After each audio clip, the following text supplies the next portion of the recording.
আওয়ামী লীগকে নির্বাচন করতে দেয়া হবে না এটি না বলে প্রয়োজনীয় পদক্ষেপ নিতে সরকারের প্রতি আহ্বান জানিয়েছেন বিএনপির স্থায়ী কমিটির সদস্য সালাউদ্দিন আহমেদ। দুপুরে জাতীয় প্রেস ক্লাবে এক আলোচনায় তিনি আহ্বান জানান, গণহত্যার দায়ে রাজনৈতিক দল হিসেবে আওয়ামী লীগের বিচার করতে হবে বলেও জানান বিএনপির সিনিয়র এই নেতা। বিস্তারিত জানাচ্ছেন মনিরুজ্জামান। জাতীয় প্রেস ক্লাবে বুধবার দুপুরে জাতীয় ঐক্য ও বর্তমান বাস্তবতা নিয়ে আলোচনা সভা করে আঞ্চলিক সম্পাদক পরিষদ। এতে প্রধান অতিথি ছিলেন বিএনপির স্থায়ী কমিটির সদস্য সালাউদ্দিন আহমেদ।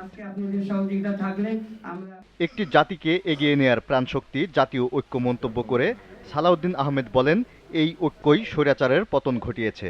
ফেসিবাদের উত্থান যাতে কোনোদিন আর না হয়, সেজন্য ফেসিবাদ বিরোধী গড়ে ওঠা এই জাতীয় ঐক্যকে আমরা রাজনৈতিক সংস্কৃতি হিসেবে চর্চা করতেই থাকতে হবে। সরকার ও প্রশাসনে স্বৈরাচারের দোসররা বহাল থাকলে সফলতা আসবে না বলে মনে করেন এই বিএনপি নেতা। দ্রুত তাদের অপসারণের দাবি জানান তিনি। সচিবালয় সহ সর্বত্র মাঠ পর্যায়ে সেই প্রশাসনের সমস্ত জায়গায়, গুরুত্বপূর্ণ জায়গায় ফেসিবাদের দোসররা বসে আছে। আপনি কিভাবে সফল হবেন জানি না।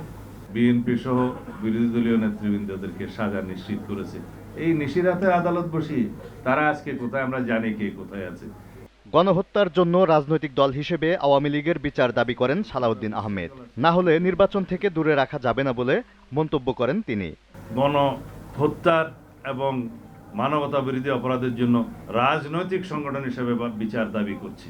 বিচারিক প্রক্রিয়ার মধ্য দিয়ে নির্ধারণ হোক বাংলাদেশে আওয়ামী লীগ রাজনীতি করতে পারবে কিনা, নির্বাচন করতে পারবে কিনা। সংবিধানের বিধান সংযুক্ত আছে, সেই অনুপাতে আপনারা আইন প্রণয়ন করুন।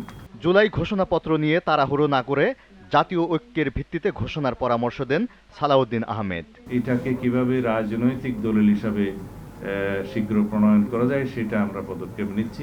Moniruzzaman, GTV news, Dhaka.